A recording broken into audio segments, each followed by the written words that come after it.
Galates 4. Voici ce que je veux dire. Aussi longtemps que l'héritier est un enfant, il ne se distingue en rien d'un esclave. Bien qu'il soit le propriétaire de tout le patrimoine, il reste soumis à l'autorité de tuteur et d'intendant jusqu'au terme fixé par son père. Nous aussi, lorsque nous étions des enfants, nous étions de même asservis aux principes élémentaires qui régissent la vie dans ce monde. Mais lorsque le moment fixé par Dieu est arrivé, il a envoyé son Fils, né d'une femme et placé par sa naissance sous le régime de la loi, pour libérer ceux qui étaient soumis à ce régime. Il nous a ainsi permis d'être adoptés par Dieu comme ses fils et ses filles.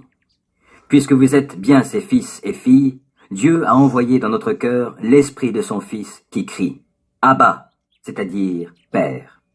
Ainsi donc, tu n'es plus esclave, mais fils ou fille, et, puisque tu es fils ou fille, tu es héritier des biens promis grâce à Dieu.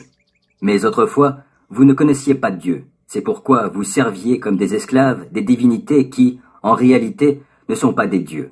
À présent, vous connaissez Dieu, bien plus. Dieu vous a reconnu comme sien. Comment se peut-il alors que vous retourniez à ces principes élémentaires, sans pouvoir ni valeur, pour en devenir à nouveau les esclaves? Vous observez les jours spéciaux, les nouvelles lunes, certaines saisons et certaines années. Ah! Je crains fort que toute la peine que je me suis donnée pour vous ait été inutile. Mes frères et sœurs, je vous en supplie, devenez comme moi. Ne me suis-je pas moi-même rendu semblable à vous? Vous ne m'avez causé aucun tort. Vous vous en souvenez, n'est-ce pas?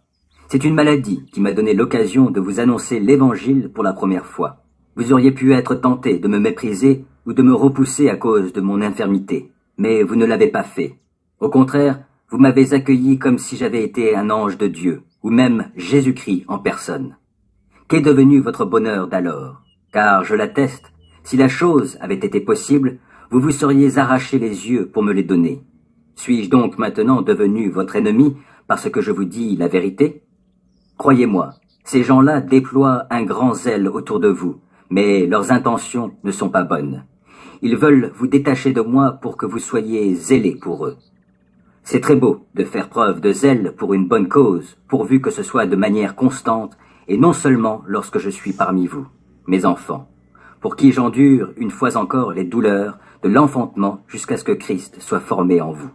Je voudrais tellement être au milieu de vous en ce moment et vous parler sur un autre ton, car je ne sais plus que penser à votre sujet.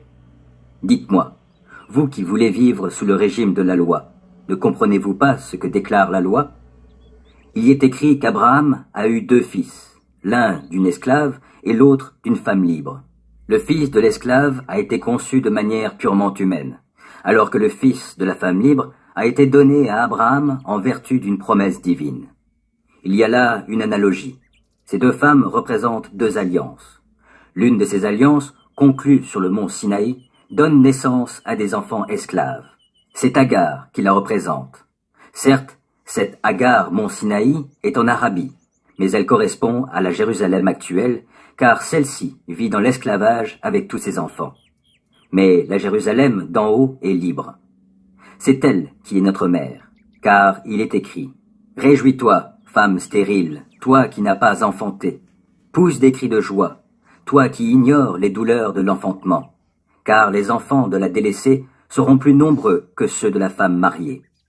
Or vous, frères et sœurs, vous êtes les enfants de la promesse, comme Isaac. Mais, autrefois, le Fils conçu de manière simplement humaine persécutait le Fils né par l'intervention de l'Esprit, et il en est de même aujourd'hui. Or, que dit l'Écriture? Renvoie l'esclave avec son fils, car le fils de l'esclave n'aura aucune part à l'héritage avec le fils de la femme libre. Ainsi, mes frères et sœurs, nous ne sommes pas les enfants d'une esclave, mais de la femme libre.